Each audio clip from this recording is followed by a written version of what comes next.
Morning to all of you and welcome to today's session on mindset in relationship, right? Very important nowadays, and we will go through it. So before that, we express our gratefulness, our gratitude to Mother Universe. We do it in silence and with reverence.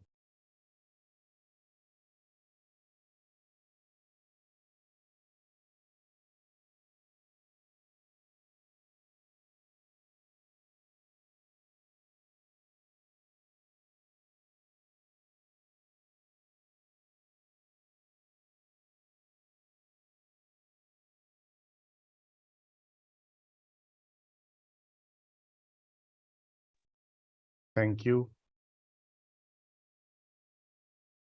We relax our mind and body.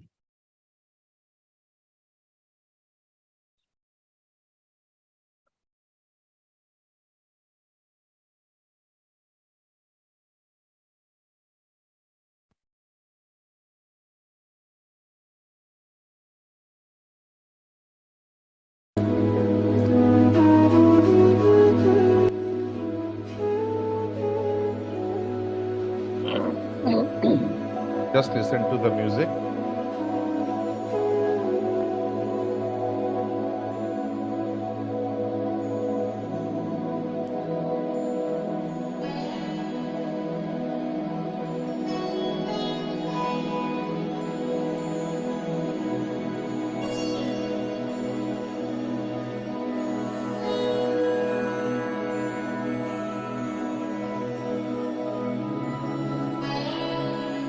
Take a deep breath.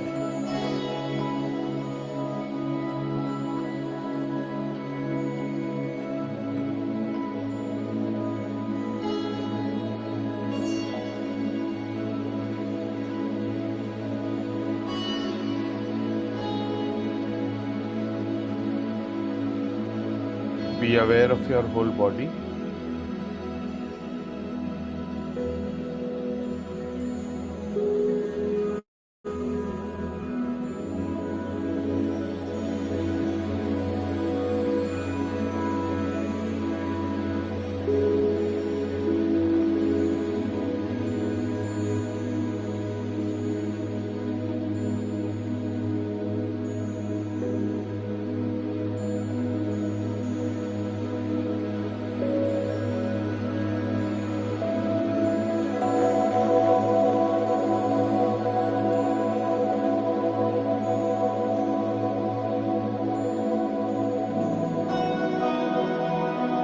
Relax your head.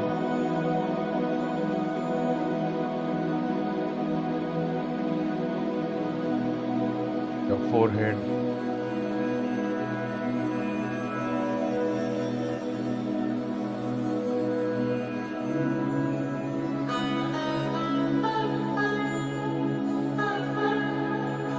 Your eyes.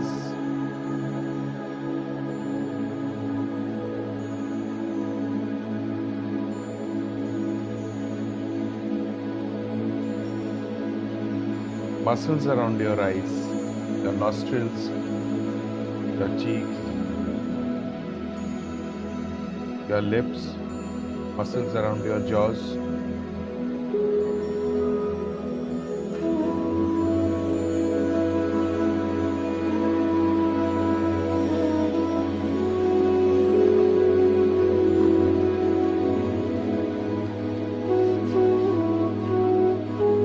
Let the relaxation now flow to your chest and hands.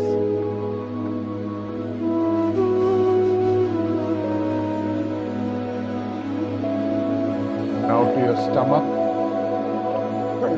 Feel your stomach moving up and down with every breath.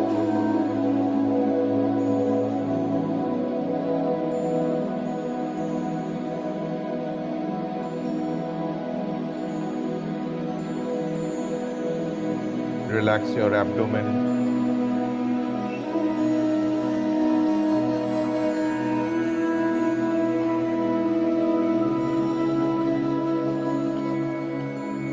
Your waist, hips, your thighs.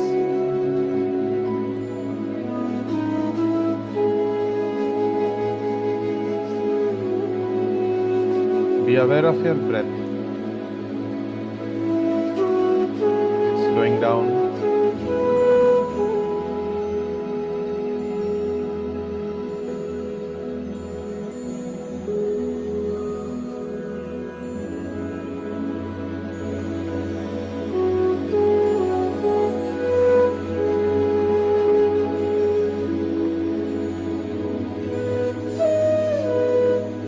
Relax your knees and shin bone, your calf muscles, ankles and heels.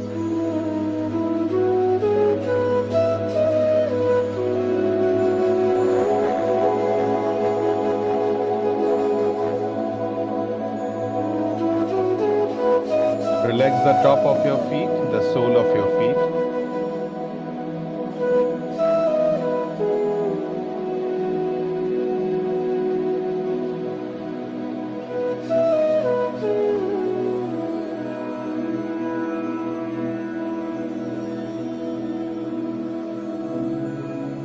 Focus at the back of your shoulders.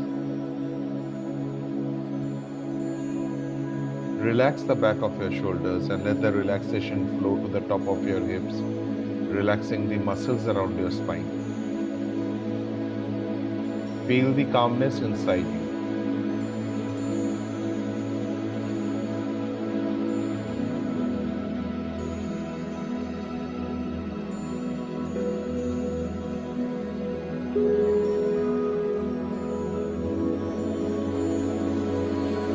Wonderful.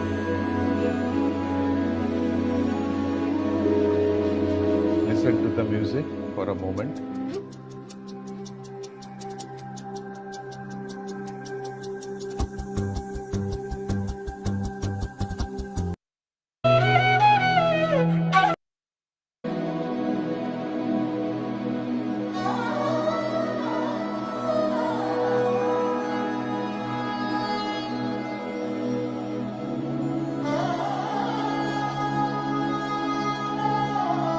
And as you listen to the music, gently open your eyes.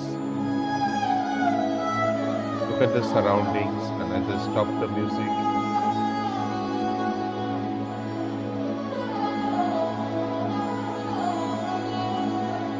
listen to the external sounds. Om Shanti.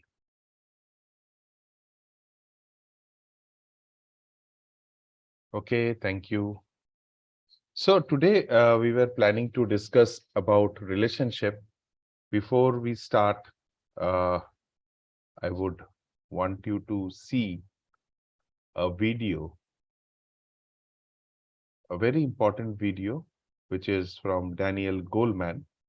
And this is on art of managing emotions. So relationships, whether it is a relationship between friends or relationships in marriage or relationships between siblings, what are important things? So there are 3-4 very important pointers, or maybe 4 important pointers which would be there. The first is to understand your own emotions and to regulate them, right? And to understand that efforts are required to maintain relationships. Third, mind reading does not help. If you assume and if you do mind reading, that does not help. And the last point, which is very important, is that while you take efforts and while you do not take mind readings, what is also very important is every person has flaws, right? And to accept people as they are. So I will just be showing the first part of it, today's discussions. Daniel Goleman, the person who has made emotional intelligence so popular, and it's a very popular field nowadays, being adopted by so many scholars, so many people. So emotions, let us see at emotions. But before that, I will just talk about the theory of emotional intelligence, wherein 4 things are important. One is to understand the emotions of self-awareness. The second is to regulate the emotions. The third is to understand others, right? Empathy with others and social relationships. These 4 things are important. So let's see the video.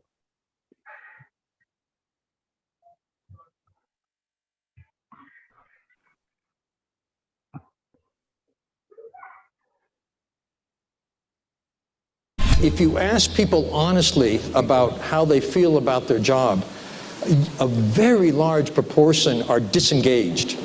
It's just a job. I just do enough to keep it. That statement is a rough index of a person having too little cortisol. They're in the wrong brain state at work. As you get such people more motivated, more interested, more engaged, they rise up this arc toward the optimal zone. However, if you give them too much pressure, too little support, too little time, too little staff, too much to do, they start to feel overwhelmed and they keep going to the right and performance suffers. So the art of leadership is to help people get and stay in the optimal state for performance. That is how you get your best return on investment from a salary. And from a neurological point of view, this means helping people get and stay in the best internal state, the best state of their brain. This optimal state is called flow. Flow was discovered by researchers who asked one simple question of a huge variety of people. The question was, tell me about a time when you outdid yourself. Even you were surprised at how well you did. And they asked ballerinas and basketball players and chess champions and surgeons, business people, all kinds of people. And what they discovered was that it didn't matter what domain of skill they were involved in. Everyone who was outstanding at that moment was in the identical internal state. And that state is characterized by several things. One is unperturbable attention. Their focus is 200%. Another element is that you're completely flexible and adaptable. Whatever comes up, you can handle it. Another is that your skills are challenged to their highest level, sometimes a little beyond. Another, a very important element, is it feels great. You get a kind of a rapture or bliss. There's a joy in being in a flow state. So the state where people are performing at their best is also a state where they feel at their best. And a smart leader, an effective leader, an emotionally intelligent leader can help people get and stay in that state. Here's some tips. How to create flow. One is clear goals. Clarity about what to do, what the goal is, but flexibility in how to do it. The second is immediate feedback. It helps to know how you're doing. Helps to know if you're getting closer to the goal. The third is to challenge and grow that person's skill set. Give them an assignment that stretches them. And more fundamentally, to match people's abilities with the tasks you give them. You don't want someone highly talented to be doing something that's boring for them. Then they're disengaged. You don't want someone to be in the wrong domain of skill. So the leader's task, from this point of view, is to help people get and stay in flow. And how are you going to do that? Well, those were some ways, but you also have kind of a secret weapon. And that has to do with a new discovery. It's called the social brain. This discovery came in the last 5 or 10 years when brain scientists stopped studying one brain in one body in one person and started studying 2 brains in 2 bodies in 2 people while they interacted. And it turned out that there were entire circuits of the brain that hadn't been discovered before because they'd never looked this way. And these circuits are designed to, like a neural radar, to sense what's going on in the other person's brain and to lock in to that and to have a silent brain-to-brain conversation no matter what else is going on. These were discovered in a very intriguing way. The big discovery is called mirror neurons. That's the radar. Mirror neurons were discovered when some scientists in Italy were studying the brain of a monkey, and they were looking at the part of the brain that moves the body, and they were studying just one cell at a time. One day they were looking at a brain cell that only fired, it was only active when the monkey raised its arm. It's the only time. Then one day the cell started firing and the monkey wasn't moving. And they're completely puzzled. What's going on? Then they realized it was a hot day. A lab assistant had gone out for a gelato. He was standing in front of the monkey, and every time the lab assistant raised the gelato, the monkey's brain cell for the same activity fired. That was the discovery of something that happens in us all the time. Whenever we're with another person, it turns out we have cells in our brain that are matching precisely what's going on in the other person. This is essential. It gives us an immediate unconscious sense of what's going on. What are we doing?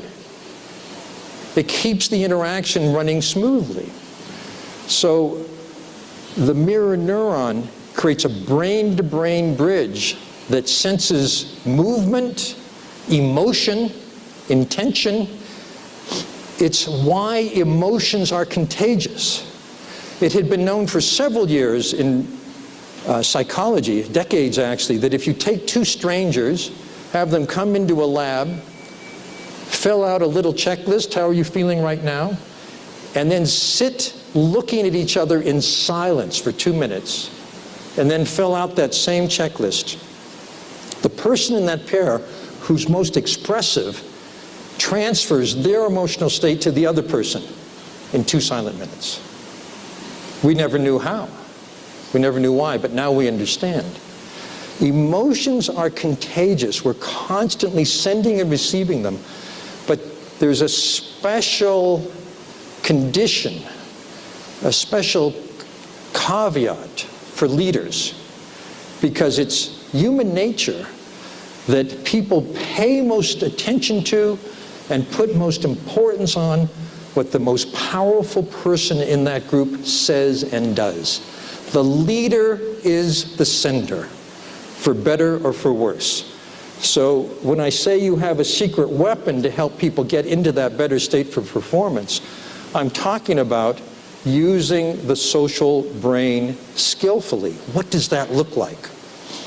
The key point for any company is that whoever in your company is at the interface of your customers or clients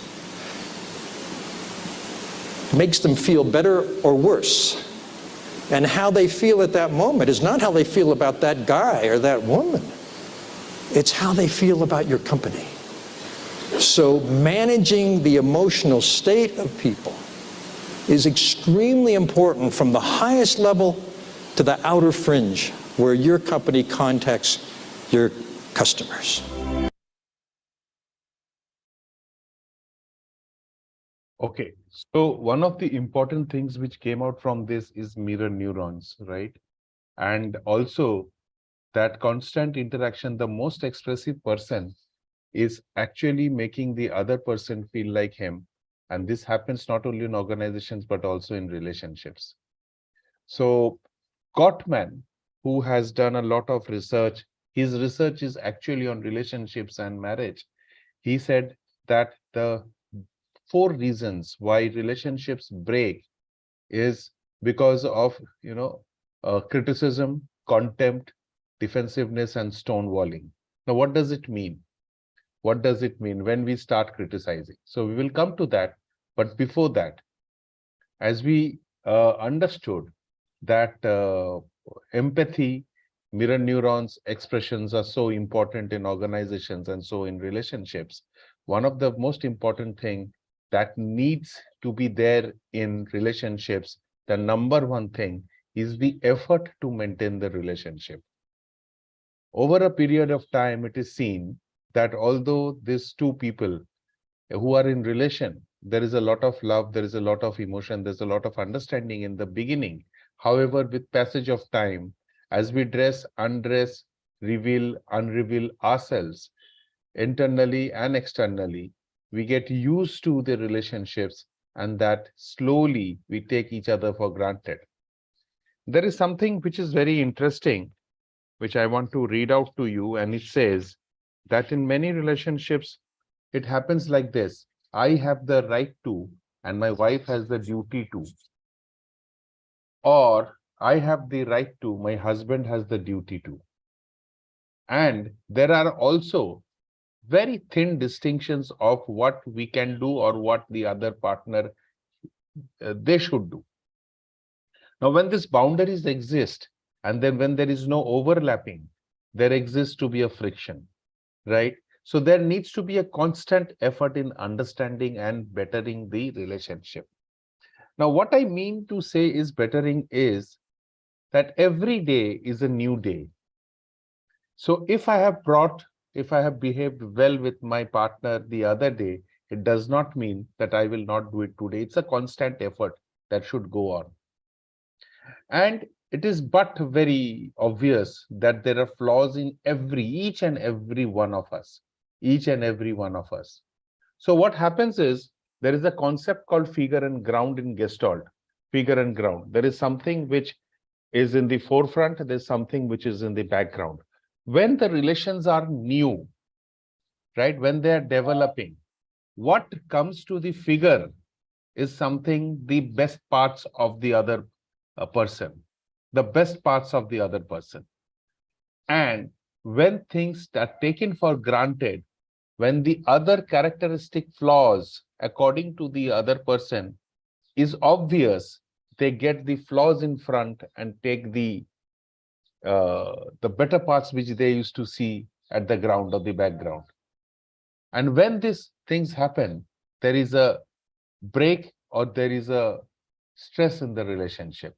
So first is effort. The second most important point is to understand that every person has flaws and to accept the person as they are. So I heard one psychologist saying that in marriage, there are four people. There are four people: the husband, the wife or the friend and the friend, and the ideal husband in the mind of the wife, and the ideal wife in the mind of the husband. So when they see that, when they start comparing with this, with that, there are flaws which are noticed. And when there are flaws which are noticed, the efforts reduce, because a person with fixed mindset thinks that this is the flaw with my partner and he or she cannot change. However, wherever relationships are existing or they are better, there is a matter of growth mindset which comes, which says that let me communicate.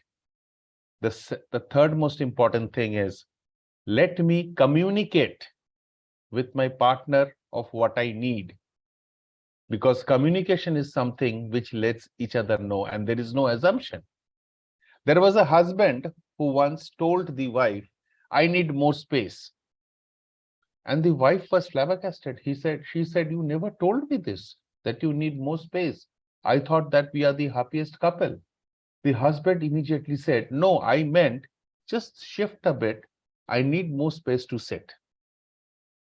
And thank God the wife asked the husband. Otherwise, what would have happened is, the wife would have thought that, this is my expectation. I'm giving my best. And this is the expectation which my husband now has, or my partner now has, saying that I need more space.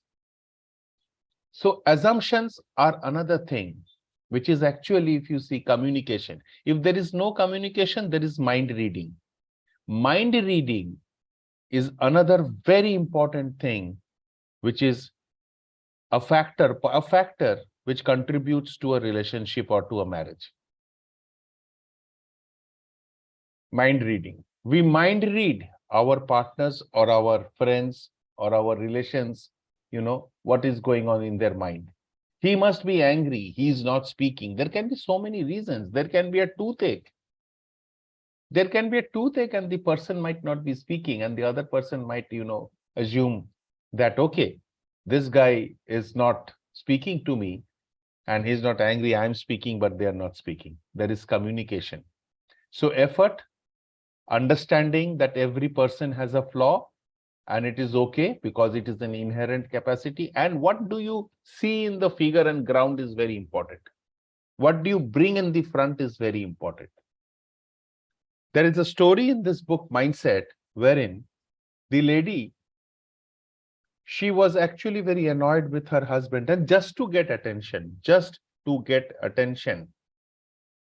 she used to move around with her friends outside and come late nights. And the husband, he started mind reading and assuming things, and he started talking bad about her. And imagine what happened to the relationship.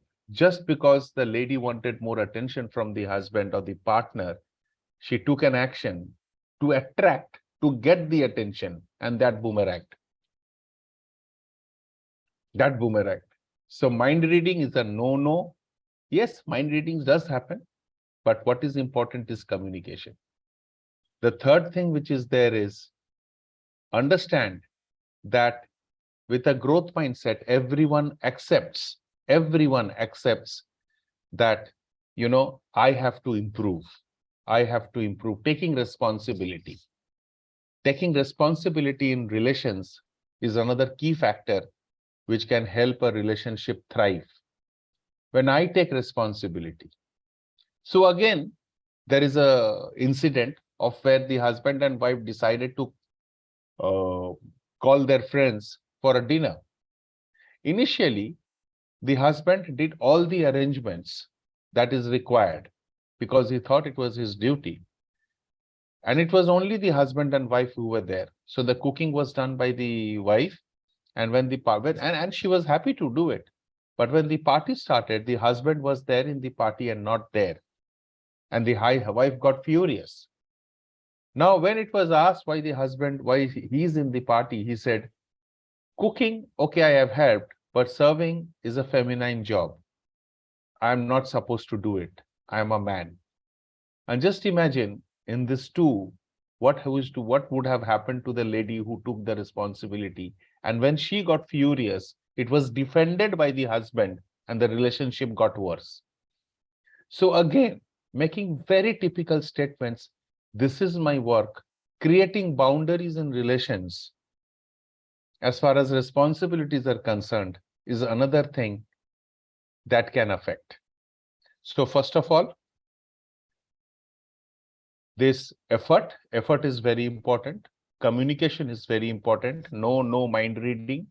Flaws will be there to accept. So there should, if there are 4 identities, then it is okay that this is my ideal husband. Let me communicate that, I like this, I do not like this. Or this is the ideal wife. Let me communicate, I like this and I do not like this, and come to an understanding.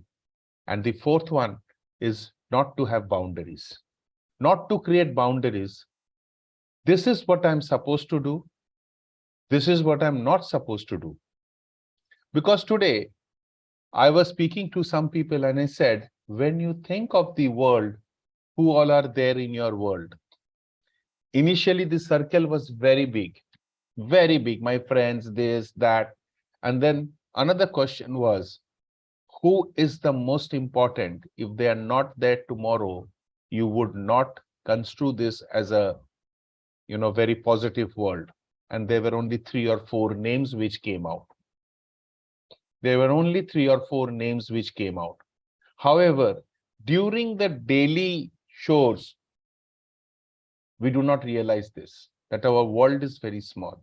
What matters to our world is this 3-4 people, our house, our school, our office. This is what matters to us. And we need to devote more time, understand people better, communicate with them more, break the boundaries and go over the boundaries. Do not keep the flaws at the figure, but keep the love, the intentions at the figure. There are very small things which can break, and there is drama triangle, which we have discussed earlier, the victim's role. The moment one relation becomes victim, it carries on and it starts spiraling. There is another video before we get into a discussion with Devashish and Sanjay that I would like to share. So mirror neurons, remember that effect, and relationship repair that works. It's a very short video, but I will just share this with you.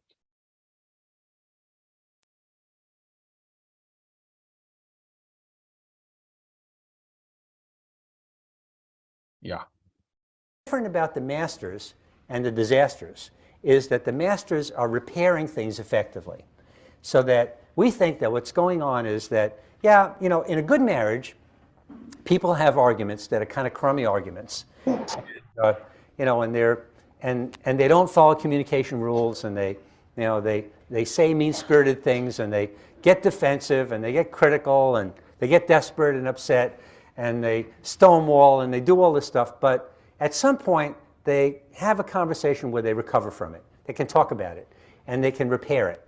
And so what we want to suggest to you is really, that's really what the major goal ought to be, is how do you fix things? How do you make your next conversation on this problem area better than your last one? How can you repair it? And so for a lot of years, we were looking at the repair attempt itself. How do people try to make it better? You know, like a repair attempt might be, gee, I don't think either one of us is really listening to the other right now. Maybe we should try again. Or a repair attempt might be, you know, this isn't really what we're supposed to be talking about. We're getting off on a tangent. Or a repair attempt might be, I need a break. Or a repair attempt might be, you know, I'm sorry. I really wish I hadn't said that. You know. And we were looking at the repair attempt and how it was said, and we found that we could not predict the effectiveness of repair from the nature of the repair attempt. And in fact, some people were making repair attempts in a beautiful way. It could have been written by a social worker, and you know, and it was failing. And other people were making repair attempts in this real clumsy way, and it was successful. You know, I remember this one case where this guy who was a chemist, and he and his wife were talking about the fact that because of the nature of his work, he doesn't know exactly when he's coming home for dinner. He has these experiments going on at work, and she said, well, the kids get hungry, and you know, and they don't want to start dinner without you, so they get irritable, and I have to put up with the irritability. And he said, well, why don't you feed him a snack? And his wife gave him a look like, what do you think I am, a moron? Of course I feed him a snack. She went like that, and he realized he needed to make a little repair. So this guy was wearing a red bow tie, and he went. That was his repair attempt. This big stupid grin, you know. And she started to laugh, and the repair attempt was effective, you know. I mean, it changed the way they were going. They weren't in this sort of negative downward spiral. So for years, we were looking at what makes repair attempts effective, and we didn't find any answers until we started looking at the person receiving the repair attempt, right? And what made the difference was really how much emotional money in the bank they have with that person. So in other words, my repair attempt with Julie is going to work well if I've really been a good friend to her, you know, especially lately. If I've been really putting emotional deposits in the bank account that we have. And I've been, you know, doing nice things. I've been kind. You know, I've been understanding. You know, I've been there for her when she needs me. All those kinds of things. That determines whether she's going to accept my repair attempt. And if I've been kind of crummy and disrespectful to her, you know, and not a very good friend, then you know that repair attempt's going to fail. So it started us really looking at the quality of the friendship and the marriage.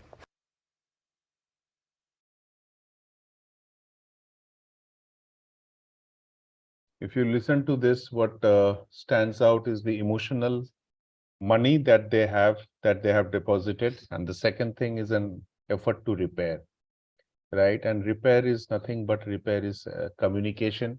Repair is understanding each other. Repair works when there is friendship, when there is emotional money balance from both sides. I will just read out. There is something which Aaron Beck had mentioned, and this is very interesting and this is very important. Aaron Beck in his counseling says that many partners think my partner is incapable of change. Nothing can improve our relationship. It is a stuck relationship. And the opposite of this is my partner is capable of change. and our relations will certainly improve. What is going in your mind determines what your relationships are, whether it's in your marriage, whether it's in your relationship, whether it's with our children, our parents, our office colleagues, whatever it is. If we think that the other person is incapable of change, it can never happen. The 4 points which we discussed today is effort is required, communication is required, bring flaws which you think. So many people think that problems are characteristic flaws. They are not. Problems are problems and need to be solved. Flaws can go to the background, right? And finally, don't create boundaries. Do not create boundaries. Everyone, every person has a feminine and a masculine part to it, whether it's a boy or a girl, man or a woman. Every lady has got some masculine parts in her, whether whatever age she is of. So boundaries needs to be broken, especially in today's time when the world is getting smaller and smaller.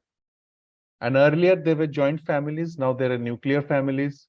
Now every person is an island if we do not communicate. And the moment we communicate, the bridges are built between the islands and the communication is better and you can cross over from one side to another. So mind reading is good. Understanding is good. What is good? Better is communication. As I told you, I need more space. What the husbands wanted or meant was that just shift a bit. I need more space to sit. So over to Sanjay, Debashish, Kakuli madam, welcome. I mean, we are just 4 of us. However, I think it's an important program, important discussion in today's times. And viewing this video might create or ignite interest in others to know more about it. So over to you, Debashish and Sanjay, and then we would maybe close for the day.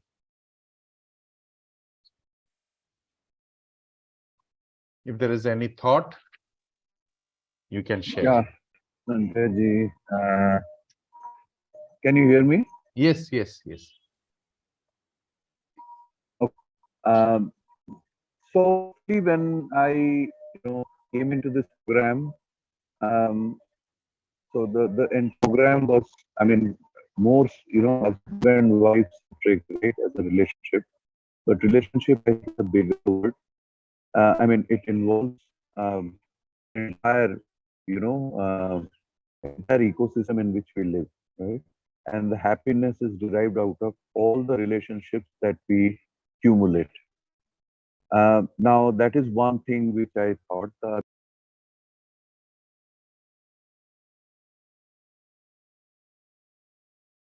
Yeah, what he was talking about, that cumulative of all relations. Devashish is back. Yeah, Devashish.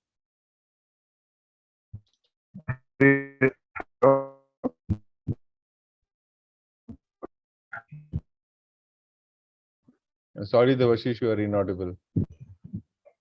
Sorry, have I dropped? Can you hear Yes, me? you have come back. You have come back, but we can't hear you. Yeah, I have put audio because I'm on data. Yeah, we can't hear you, Devashish. I'm sorry. Oh, so sad. I don't know. So one thing. So Sanjay ji, you can go ahead if No, you can hear Devashish, now me. we can hear. Now we can hear. Please go ahead. Okay. Sorry. So the other thing is that you talked about the triangle, correct? So Partho, if you are able to hear me, I mean, keep telling me that yes, or whatever. Yes. So so when you said about a triangle, it really means that relationships are having a triangle or a polygon of thing, right? What he feels about him, right? Or what she feels about them, right? So suppose you have to tell something to your wife in private, right? Essentially, you will not go and say that when she is with some other friends as well. So these are important, integral, I would say, relationship, I would say disciplines, right? Which we have to be aware of. That came to my mind next. The other thing is that steadfastness, right? I mean, relationships go haywire when the other partner, whoever it is, your son, your daughter, your wife, or whatever, right? When they think that this person is inconsistent, right? And he is also not able to process. He is um, getting into confused state time and again. So I have noticed this, that when I, for instance, I would have said something, and I really contradict myself. Okay, at another moment, uh, because I'm not clear about my own self, right? So it comes back to the fact that how much of understanding I have about self, right? And do I hold on to certain values and principles? Do I fluctuate, okay, too often, right?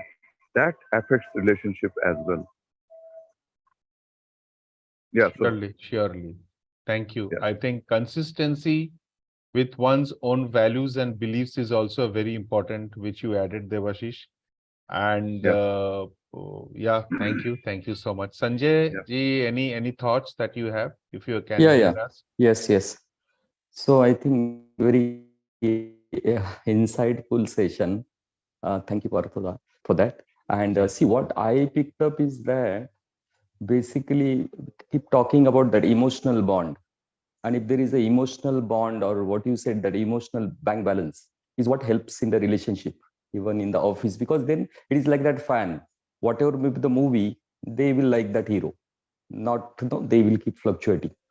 And so I also felt, I think it is all about from uh, flaw to flow.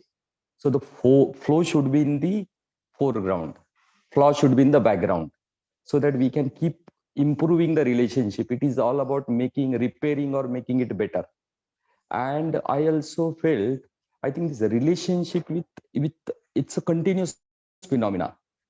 It's not that you are husband or wife or son or daughter or boss or whatever subordinate, but the relationship with your own body parts. It's with that eyes, with that hand, with that every cell, with that no, it's the relationship with mind. And like that Swami Vivekananda says, if you conquer your mind, you will conquer the world. So the relationship is True. something continuous. And now in this relationship, how can we keep about making it better?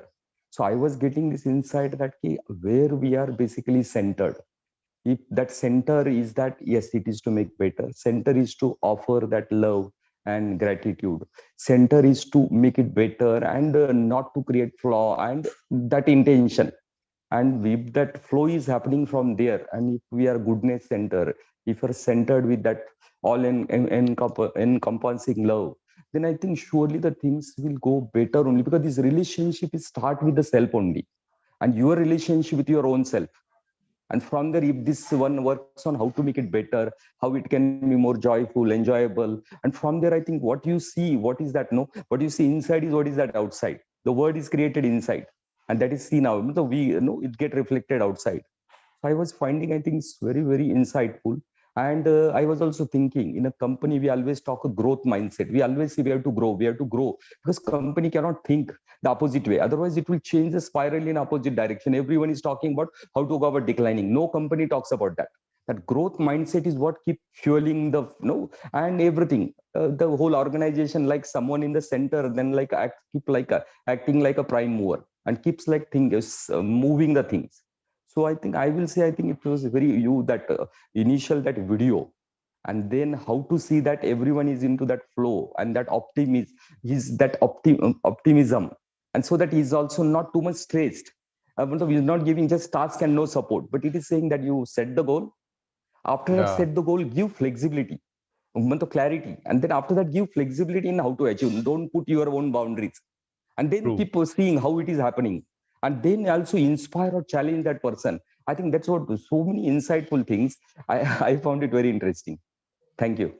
Thank you, Sanjay ji. Yeah, Also, yeah. what came out is flow, from flaw to flow is very important, right? So again, the 4 points which Gottman actually brought out: criticism, contempt, defensiveness, and stonewalling. Now, if you see, stonewalling is shut communication. Criticism is basically finding flaws. Contempt is finding flaws, making the other a victim. And defensiveness is making yourself a victim, right? So if these 4 things can be kept in mind, and flaw to flow is a very good thing. What Debashish said, that relationship with others also in the family, others with their. One thing which is to remember is the world is becoming smaller and smaller in terms of relationships, our circles. To keep this circle alive, like we have to add soil, we have to add manure, we have to add light, we have to add water to a plant. A relationship is like a plant. You need to contribute every day. And understand that you are a human being, the other person is also a human being. And within 2 human beings, while there are expectations, there can be the meeting of expectations also. So if there is a right, there is a duty. If there is a responsibility, there is an accountability. Kakuli Madam, anything that you would like to add? Sorry, I had sent you the poster delayed. In fact, the poster was... It's okay. I woke up late. Yeah. So Okay. I'll Thank just you. check with you.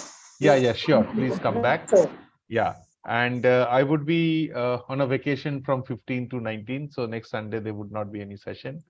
And wish you all a great day today, a great weekend. We'll see you tomorrow. Can I for add those who try. one point? Yes, of course you can. Yeah, no, I'm not knowing what time, so that's why. No, it's okay. It's 8:50. Yeah, Yes, we minute still I have take. time. See, I was just thinking that other thing in relationship, particularly the very close relative, and then we go back.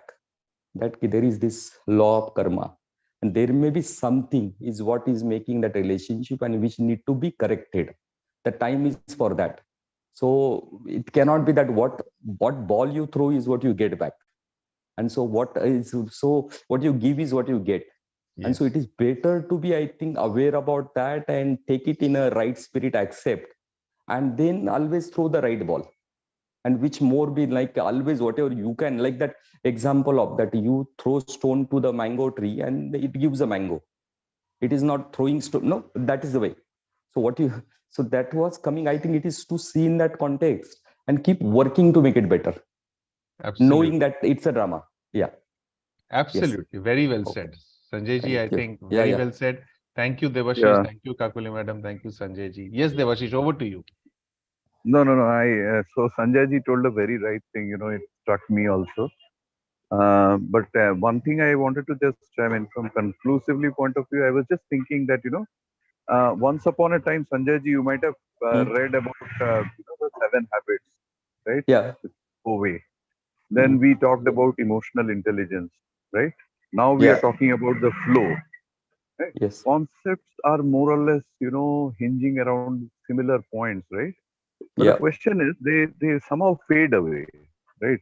Consistency of holding on to concepts in terms of the integration of each of these is very important, right? When we talked about the bank balance, it struck me. I read about it 25 years back, and I was in a company, right? How to create a bank balance, and then if it is going negative, then you cannot do anything to reconstruct that.